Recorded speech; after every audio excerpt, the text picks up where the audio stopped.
시작. 너희 자녀 중에 우리가 아버지께 받은 계명대로 진리에 행하는 자를 내가 보니 심히 기쁘도다. 부녀여, 내가 이제 내게 구하노니 서로 사랑하자. 이는 새 계명같이 내게 쓰는 것이 아니요 오직 처음부터 우리가 가진 것이라. 또 사랑은 이것이니 우리가 그 계명을 쫓아 행하는 것이요 계명은 이것이니 너희가 처음부터 들은 바와 같이 그 가운데서 행하라 하심이라. 미혹하는 자가 많이 세상에 나왔나니 이는 예수 그리스도께서 육체로 임하심을 부인하는 자라. 이것이 미혹하는 자요 저 그리스도니 너희는 너희를 삼가 우리의 일한 것을 잃지 말고 오직 온전한 상을 얻으라. 지내쳐 그리스도 교훈 안에 거하지 아니하는 자마다 하나님을 모시지 못하되 교훈 안에 거하는 이 사람이 아버지와 아들을 모시느니라. 누구든지 이 교훈을 가지지 않고 너희에게 나아가거든 그를 집에 들이지도 말고 인사도 말라. 그에게 인사하는 자는 그 악한 일에 참여하는 자임이니라. 아멘. 오늘은 제목을 어떻게 지을까 고민을 좀 많이 했던 본문 중에 하나인데, 그래서 나름대로 멋있게 지어보려고 한 게 진리의 집, 교회 그랬습니다. 진리의 집하고 컴마. 저 컴마 찍는데 굉장히 오랜 시간을 소비를 했어요. 진리의 집인 교회로 할 것인가 이랬는데, 여러분 진리가 뭡니까? 진리 사전적인 의미, 위키백과인가요? 뭐 이런 사전에서 진리라는 말을 보니까 사실에 분명하게 맞아 떨어지는 명제나 또는 시간과 공간을 초월하며 누구나 인정할 수 있는 보편적이고 불변적인 사실 혹은 참된 이치나 법칙을 말한다 그랬어요. 고등학교 다닐 때 제가 이제 감리교회에서 이제 그 봉천감리교회라는 데를 다녔는데, 봉천동에 있다 보니까 거기 청년회는 거의 서울대 학생들이 많아요. 그래서 이 중고등학교 아이들도 뭐 한 50명 이렇게 모였는데, 제가 고등학교 2학년 정도로 기억이 납니다. 한 10명 정도의 이렇게 남녀들이 우리가 모여서 공부를 하는데, 가르치는 분이 누구냐면 그 당시 이제 조관식 선생님이라고 서울대학에서 물리대학 박사까지 다 하신 분인데, 다 포기하고 신학교 감신대학원에 오셔가지고 전도사가 주의 종이 되겠다는 분이었었어요. 참 말씀을 들을 때마다 은혜가 됐었는데, 그분이 질문을 던졌습니다. 진리가 뭐냐 그랬더니, 내 옆에 있던 그 당시 이제 공부 잘했던 친구인데, 진리는 모든 사람들이 인정하는 것이 진리입니다. 아주 철학적인 대답을 딱 했어요. 우리는 막 칭찬받을 줄 알았거든요, 그 친구가. 근데 그때 그 전도사님이 야단을 치시더라고요. 그래서 여긴 교회니까 교회다운 대답을 하라 그래도 대답을 못하는 거예요. 여러분 뭡니까? 그럼 교회 안에서 그 크리스천으로서 기독교인이 말하는 진리는 과연 뭘까요? 사전적인 의미, 세상에서 말하는 진리는 말이 이렇게 길어요. 누구나 인정할 수 있는 보편적이고 불변적인 사실, 명제, 이치, 법칙, 이것이 진리라 했는데, 그러면 예수 그리스도를 믿는 성도들에게 여러분들에게 누가 진리가 무엇입니까? 그럼 여러분들은 뭐라고 대답하시겠습니까? 그렇죠. 하나님의 말씀, 예수 그리스도 다 맞습니다. 진리는 예수 그리스도요, 하나님의 말씀이죠. 다시 말하면 예수 그리스도라고 말한다면 예수님의 오심, 초림, 이 땅에 오심, 근데 이 땅에 오셔서 어떻게 사셨는가, 어떻게 말씀하셨으며 또 왜 오셨는가라고 하는 모든 문제들, 그리고 십자가에 죽으셨고 부활하심에 대한 모든 것을 믿는 것, 이것이 진리입니다. 또 하나님의 말씀이라면 성경에 기록된 모든 하나님의 말씀, 그래서 성부 성자 삼일체께서 역사하시는 그 역사하신 모든 것, 즉 성경 안에 있는 모든 그 사실들을 인정하고 믿는 것, 그것을 진리라고 고백하는 것이죠. 요한복음 14장 6절에 내가 곧 길이요 진리요 생명이니 나로 말미암지 않고서는 아버지께로 올 자가 없다 그랬습니다. 거기서도 진리라 이렇게 말씀을 하셨습니다. 수없이 많은 성경에 엄청난 많은 그 횟수로 예수께서 스스로 진리이시다 이렇게 말씀한 적이 있습니다. 사도 요한이 오늘 성도들에게 편지를 하는 이유는 뭐냐면, 진리를 알고 진리 안에 거하며 영원히 진리와 함께 할 것이다. 하라 이렇게 말씀을 하는 거죠. 자꾸 우리가 진리 하는데 진리라는 단어를 많이 사용할 것입니다. 진리하면 예수 그리스도 하나님의 말씀이다. 이렇게 여러분들이 이해하시면 되겠습니다. 교회는요, 진리의 집입니다. 교회는 그리스도를 믿는 성도들이 교회 몸된 몸이신 예수님을 믿으며 그의 지체가 되는 게 교회입니다. 그래서 여러분, 교회는요, 여기 계신 여러분들이 한 형제 자매 지체, 한마디로 말하면 다 손가락 발가락들이란 말이에요. 몸 안에 붙어 있는. 그렇기 때문에 한 분이 아프면 통증이 어떻게 됩니까? 다 오는 거죠. 예. 일하다가 손가락을 만약에 망치로 딱 때리면 손가락만 아픕니까? 이상해요. 머리에서 발끝까지 다 쑤십니다. 예? 맞는 순간 온몸이 찌릿하죠. 한 작은 부분이 상처를 받으면 교회가 상처를 받게 되는 것 같은 고통을 당하게 되는 게 그것이 교회라고 하는 거예요. 한 분이 기뻐하면 온 교회가 기뻐하는 게 그게 맞는 얘기입니다. 그렇게 되지 않으니까 문제가 되는 거죠. 그래서 교회는 진리의 집입니다.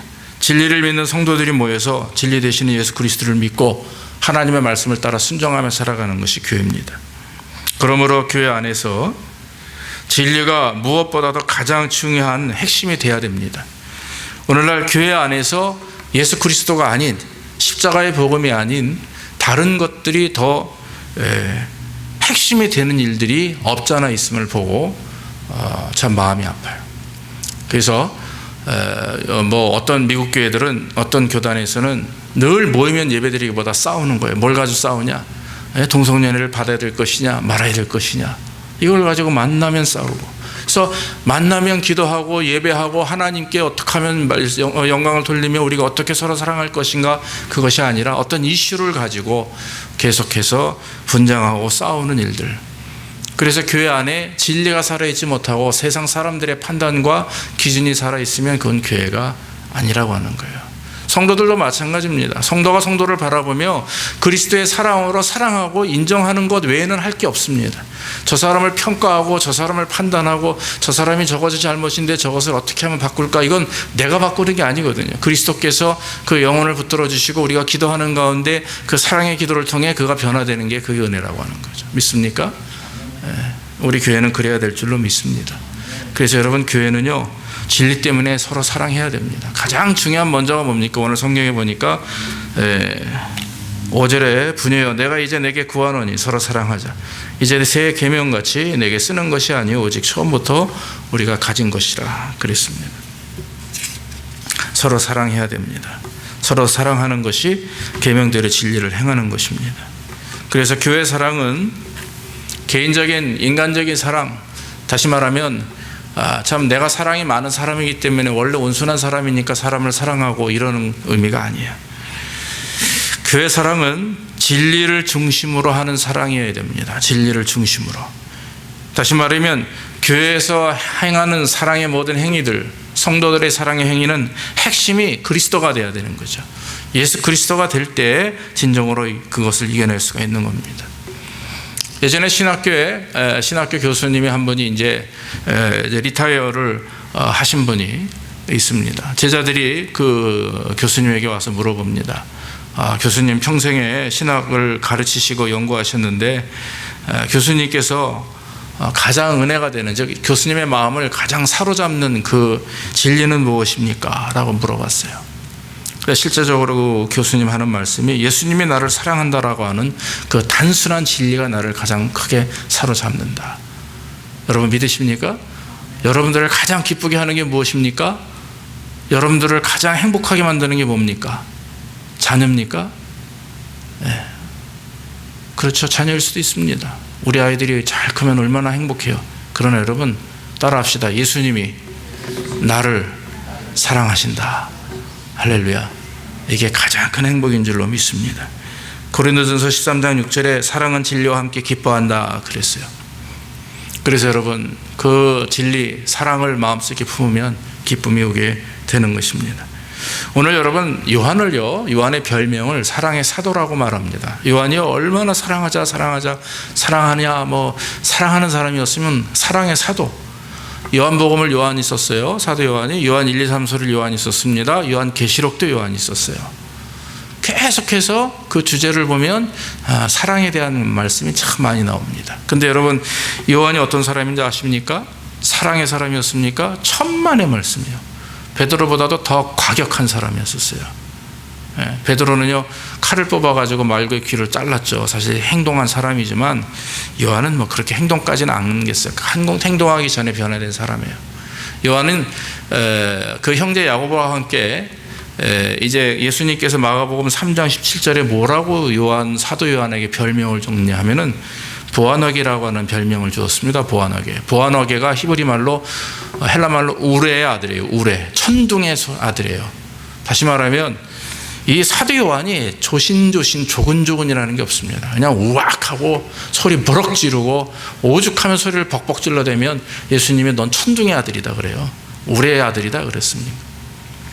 그런데 그것만으로도 괜찮은데 누가복음 9장에 보니까 사마리아 예수님과 제자들이 갔을 때 그 사마리아 사람들이 예수님을 영접하지 않았어요. 그랬더니 사도 요한이 일어나서 벌떡 하는 얘기가, 우리가 불을 명하여 하늘로부터 내려 저들을 불살라 없앱시다 그랬어요.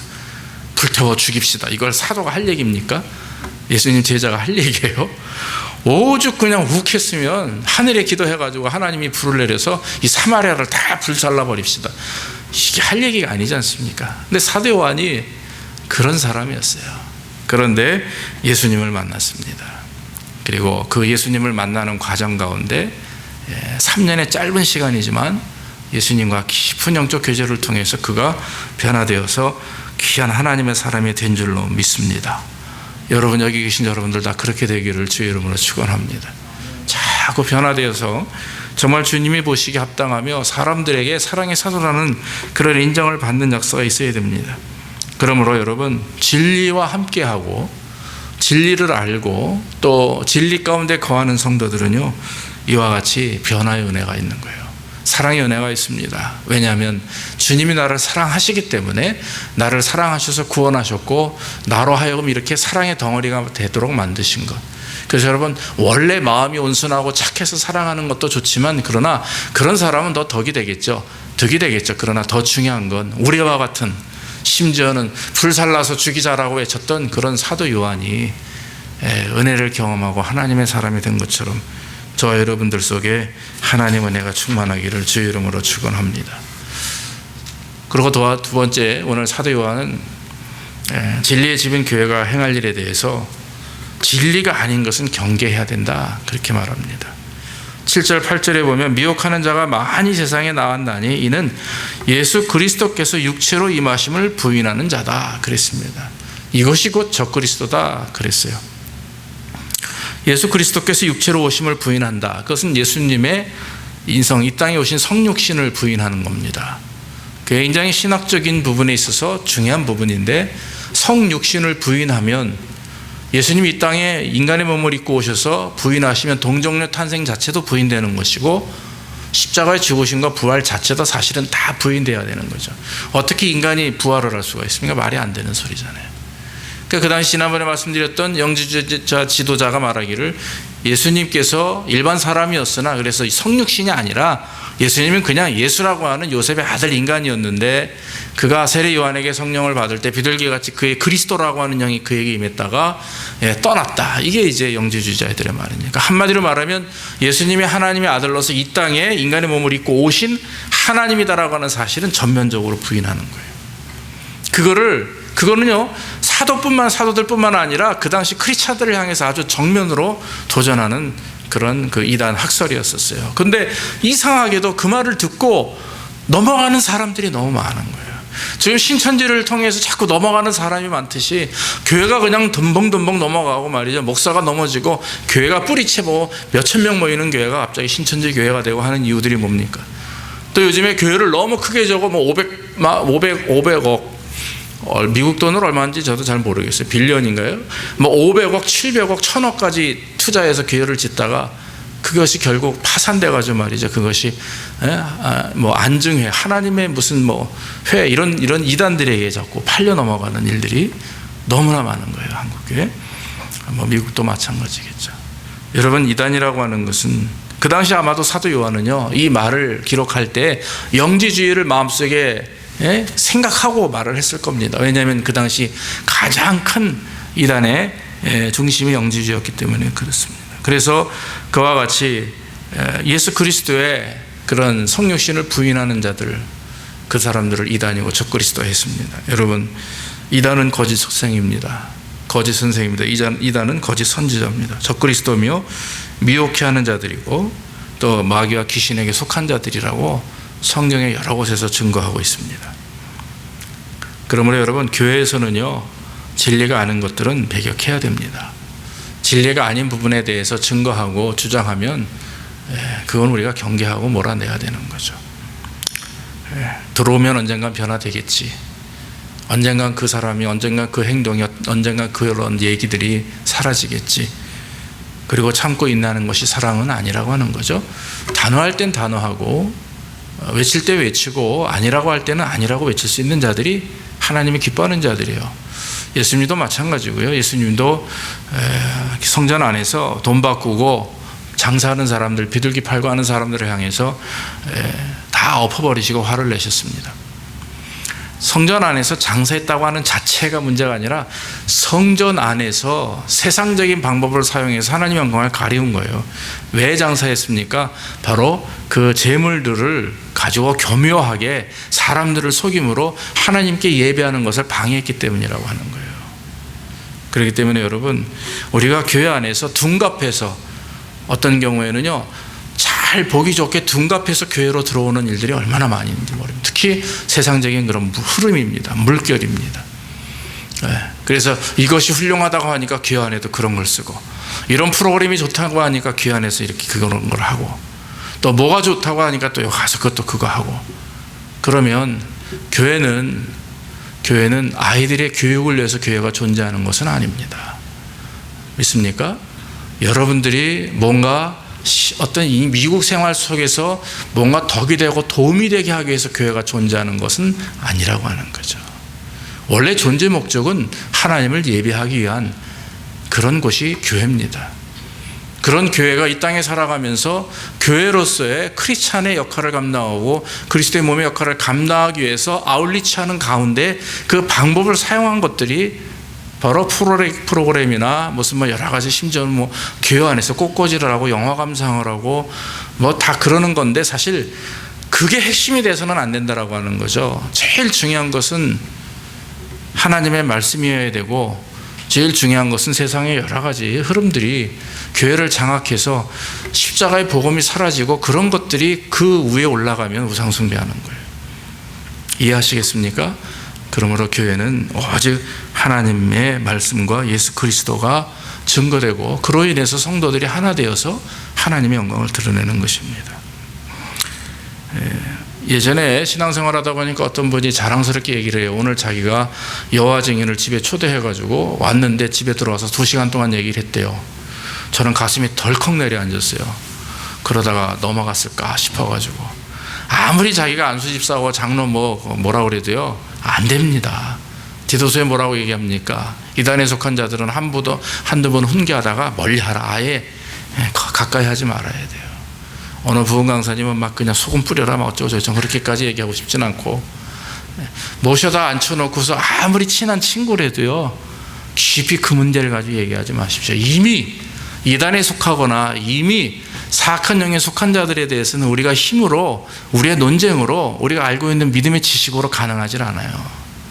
그냥 맡기고 하나님께서 하실 줄 믿고 기도하며 계속해서 그들을 위해서 기도하는 것. 만약에 친구라면, 가족이라면. 요즘에 신천지 때문에 TV에 어떤 무슨 저번에 한번 제가 뭘 보다가 그것이 알고 싶다 같은 거에 한번 누가 저한테 페이스북을 보냈어요. 보니까 할아버지가 7순 넘은 8순 노인네가 시골에서 올라와가지고 맨날 일일 저걸 하는 거야. 일일 뭐라 그래요, 이렇게 투쟁을 하는 거예요. 그것도 신천지 무슨 자기 아들이 나가는 교회에서.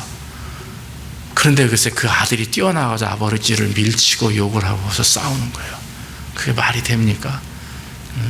아버지가 오죽하면 시골에서 농사 짓는 양반이 8순이 다 된 분이 피켓을 들고 내 아들 내놓으라고 야단을 합니까? 근데 아들, 그 30이 다 된 아들이 멀쩡하게 공부하고 직장 다니던 사람이 신천지에 빠져가지고 말이죠. 예?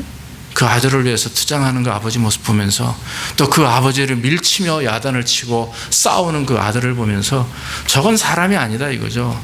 이미 마귀에게 속해서 그 영이 바뀌어진 사람이기 때문에 그건 사람의 아들이 아니에요. 마귀의 아들이지. 사랑하는 성도 여러분, 무서워요.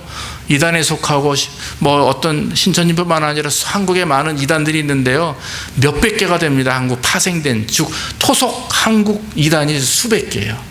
전 세계적으로는 뭐 12,000몇 개가 됐고, 그러면 그 많은 사람들 가운데 자기가 자칭 예수라고 하는 사람도 150명이 넘는데요. 그것도 토속 한국적 예수만 150명이 넘는다는, 그동안 역사를 볼 때, 우리나라 한국 기독교 역사를 볼 때.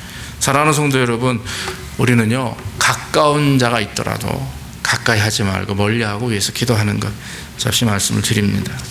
여기 성경에 여러분 8절에 너희는 너희를 삼가 우리의 일한 것을 잃지 말고 오직 온전한 상을 얻으라. 이 말의 의미가 뭡니까? 말세가 될수록, 마지막 때가 될수록 교회가 할 일은요, 사랑하는 것과 말씀이 아닌 것, 진리가 아닌 것을 경계하라. 이것에 온전히 서라 이겁니다. 우리가 해야 될 일 오늘날 그겁니다. 말세일수록 우리는 더 구별해야 됩니다. 정결해야 됩니다. 혹시라도 내 안에 불순물이 끼지 않았는가, 내 교회나 내 가정에 늘 자꾸 정결하게 우리 자신을 돌아야 보아야 되는 것입니다. 그래서 진리가 아닌 것은 경계해야 됩니다. 교회 안에서 이루어지는 모든 행위들, 행사들 가운데 진리가 아닌 것, 하나님의 이름으로 하지 않는 것들은 우리가 경계하는 가운데 정말 하나님의 영광을 드러낼 수 있도록, 그래서 너무 세속적인 그런 흐름들이 교회를 장악하지 않도록 우리는 늘 깨어 있어야 될 줄로 믿습니다. 마지막으로 한 가지 더 말씀을 드리면, 진리 안에 거하게 하여서 하나님의 말씀인 성경을 우리가 사랑해야 된다라고 하는 거죠. 다시 말하면 진리 안에 있는 우리 하나님의 백성들은요, 하나님의 말씀을 사모해야 된다라고 하는 거죠. 하나님의 말씀에 집중해야 된다라고 하는 것입니다. 하나님의 말씀에 거하는 자들이 진정으로 거듭난 자들이고 순종하는 자들입니다. 요한복음 17장 17절에 보면 아버지의 말씀은 진리니이다 그랬습니다. 하나님의 말씀은 진리예요. 그러니까 성경은 진리라고 하는 것입니다. 여러분, 성경은 베스트셀러가 아니에요. 성경은 세상 사람들이 가장 많이 읽는 그런 책이 아닙니다. 성경은 그 이상인데 생명입니다. 어느 농학자가 한 번은 어느 연설에 나와가지고 흙을 만지면서 이것은 흙덩어리가 아니라 생명덩어리라 그렇게 얘기한 적이 있어요. 제가 그걸 보면서 그렇지, 이 성경은요, 성경책이 아니라 뭡니까? 생명덩어리예요. 이건 생명이에요. 흙에 씨앗이 심겨지면 그 볼품없는 흙이 그 씨앗에서 싹을 트고 줄기가 나고 열매를 맺어요. 하나님의 말씀이 우리 안에 들어오면 말이죠, 우리가 어떻게 됩니까? 뿌리를 말씀이 내리게 되면 거기에서 줄기가 나고 열매가 맺어지는 거예요. 5년 10년 신앙생활을 했는데 열매가 없으면 그 사람은 잘못된 겁니다. 여러분, 심지어는요, 10년 동안 그런 말 있잖아요. 아무것도 모르는, 낯놓고 기억자도 모르는 사람이 서당에 가서 마당만 쓸어도요, 천자물을 맨다는 말이 있어요. 옛날에 우리 아버님 그런 소리 하시더라고요. 그런 말씀 하세요. 라면집 개도요, 라면을 끓일 줄 안다는 그런 속담이 있듯이. 예수 믿는 지 10년이 됐는데, 예수 믿은 지 20년이 아유, 10년은 너무 많아. 예수 믿은 지 5년 이상이 됐는데도 삶에 그리스도의 향기가 나오지 않으면, 그거 문제죠. 그거 문제입니다. 왜 생명이신 하나님의 말씀을 무시합니까? 왜 생명이신 하나님의 말씀을 받았으면서도 그대로 순종하지 않습니까? 그러면서 교회만 왔다 갔다 한다고 해서 그것이 신앙인이고 직분받았다고 해서 되는 겁니까? 천만의 말씀이에요. 그렇기 때문에 중요한 것은요, 생명의 말씀을 내가 받아들였으면 생명의 삶이 변화가 있어야 되는 겁니다. 한번 여러분, 우리 자신을 돌이켜 봅시다. 내가 진정으로 변화하고 있는가? 그냥 지적으로 나는 믿는 사람, 지적으로 나는 교회에 다니는 사람, 이게 아니라 삶 속에서 하루하루 느낌의 삶의 모습 속에서 정말 살아계신 예수 그리스도와 함께 동행하며 내 죄의 문제, 내 어떤 나약한 문제들을 가지고 하나님 앞에 자복하고 애통해하는 그런 어떤 신앙인의 모습이 우리 안에 있어야 된다라고 하는 것입니다. 그럴 때 하나님이 우리를 기뻐하는 거예요. 진리 안에 행한다라고 하는 말은 진리 안에서 변화되는 걸 말하고요. 진리 안에서 나의 부족함을 깨우치는 것을 말하며 진리 안에서 내가 주의 뜻대로 살기를 노력하고 결심해 나가는 걸 말하는 것입니다. 그것이 진짜 하나님의 말씀에 순종하는 거예요. 여러분, 제가 말씀 자주 드리는데 요한복음 8장 32절에 너희가 진리를 알지니 진리가 너희를 자유케 하리라 그랬어요. 제가 그냥 비유로 간단하게 표현했던 말이 저는 술, 담배에 자유합니다. 왜냐하면 어릴 때부터 술, 담배를 입에 안 댔어요. 어떤 분들은 목사님들 친구분들 중에 완전히 그냥 알코올 중독자가 목사님 되고 친구가 있는데 저는 어릴 때부터 부모님이, 아버님이 술, 담배를 잘 안 하셨어요. 보는 앞에서 안 하셨단 말이에요. 그래서 배울 일도 없었고 어릴 때부터 주의 종이 되겠다고 했기 때문에 술, 담배를 입에 안 댔어요. 그래서 전 자유합니다. 아무런 누가 그냥 말보로 한 박스 갖다 줘도 어저께 그 학교 가서 강의를 했는데 어떤 그 학생 중에 집사님 한 분 계신데 우스운 얘기를 해요. 그러면서 그저께 자기가 회개했대요. 왜 그러냐 그랬더니 페인트 칠을 하는 분인데 페인트를 아파트 칠을 하다 보면 이렇게 창문을 열고 이렇게 하시잖아요. 그런데 말보로 2보로를 딱 사가지고 맨날 사기 어려우니까 담배를 피시려고 딱 놨는데 글쎄 일을 하고 2시간 만에 내려왔더니 그 2보로가 싹 없어졌더래요. 누가 이제 그 중학교 아이들 그것도 그 아주 저 아래쪽에 이제 안 좋은 지역인가 봐요. 근데 하여튼 애들이 왔다 갔다 하는 걸 이렇게 보셨대요. 밖에 안에서 일하시면서. 근데 그 안에 창문을 열어놓고 저거 닫아야 되나 했는데 아니나 달라요. 그걸 그냥 2박스 보루로 그걸 훔쳐갔다는. 그런데 더 웃은 얘기 뭐냐, 한 갑을 남겨놓고 갔대요 거기다. 그러니까 딱 이 집사님이 그 놈은 담배 진짜 피는 놈이라는 거지. 담배 피는 사람의 마음을 아주 깊이 아는 놈이래. 그래서 자기가 감사했대. 그래서 집사님 왜 이러시냐고. 내가 학생이니까 그냥 커피하면서 이렇게 아니니까 나름대로 자기가 이제 편하니까 그런 얘기 했나 봐요. 제가 교수고 하니까. 그래서 그냥 깔깔대고 웃었어요. 그럴 수도 있는 얘기예요. 여러분, 자유하다라고 하는 것은요, 거기에 대해서 부담을 못 느끼는 거예요. 물질에 자유한 사람은요, 물질의 부담을 느끼질 않아요. 쉽지 않아, 힘들고 어려워도 그것이 나에게 그렇게 바다가 되질 않는 것. 잘 그걸 이겨낼 수 있는 참 평안함이 있기 때문이에요. 근데 여러분, 물질뿐만 아니라 모든 인생에 있어서 모든 문제 아니겠습니까? 진짜 우리가 여러분, 진리를 알지니 진리가 너희를 자유케 하리라. 믿습니까? 믿으면 되는 거죠. 왜냐, 하나님의 말씀을 내가 아니까, 예수 그리스도를 내가 아니까 그분이 나를 자유케 한다라고 하는 사실인데 이걸 믿지 못하면 문제가 되는 거 아닙니까? 그러니까 자꾸 걱정하고 근심하고 이렇게 말씀드리는 저도 그래요. 걱정하고 근심하고 빌 보면 그냥 빌빌대요. 그냥 앞이 빌빌댑니다. 근데 하나님이 하실 걸 믿고 있으면 어떻게든지 하나님이 이루세요. 사람을 시키든 어디서 뭐가 오든 꼭 이루시는 걸 봅니다. 그렇다고 한 번도 제가 자동차 뺏기거나 집 뺏기거나 어디 가서 끌려간 적 한 번도 없어요. 왜 그렇습니까? 이거 다 은혜, 하나님 은혜 안에서 우리가 믿기 때문에. 믿습니까? 하나님이 채우실 걸 믿기 때문에. 그러기 때문에 자유케 하리라라고 하는 말의 의미는요, 그런 거에 부담을 갖지 않는 거예요. 그런 게 바다가 되지 않습니다. 내가 그 문제 때문에 밤새 걱정하며 근심하며 애태우고 머리 아플 일이 없는 거예요. 왜냐하면 진리가 우리를 자유케 하니까. 사랑하는 성도 여러분, 진리 안에 거하는 자들은 기뻐하는 자들입니다. 진리 안에 거하는 자들은요, 진짜 거듭난 사람들이에요. born again 한 사람들입니다. 그래서 정말 그리스도의 말씀, 예수 그리스도라고 하는 이름만 들어도 너무나 가슴 떨리고 기뻐하는 것이 진리 안에 거하는 자들입니다. 질문합니다. 여러분, 나는 정말 진리 안에 거하는 삶을 살고 있는가? 여러분, 날마다 한번 질문해 보십시오. 아침에 일어나서 주님 오늘도 말씀 안에 거하게 하옵소서 하시고 열심히 일하시고 집에 오셔서 주무시기 전에 내가 오늘 말씀 안에서 진리 안에서 살았는가 한번 돌이켜보고, 회개할 일에 대해서는 하나님 앞에 조용히 개인적으로 회개하십시오. 회개하시고 감사할 일에 대해서는 또 감사하는 마음들을 오늘 이후로 우리가 갖기를 원합니다. 그럴 때 진리가 우리를 자유케 하고요, 진리 집인 이 교회는 바로 사랑이 충만하며 진리가 아닌 것을 경계하고 나아가 하나님의 말씀을 깊이 사랑하며 또 헌신하는 그런 성도들이 모이는 곳, 그것이 바로 진리의 집입니다. 그것이 교회입니다.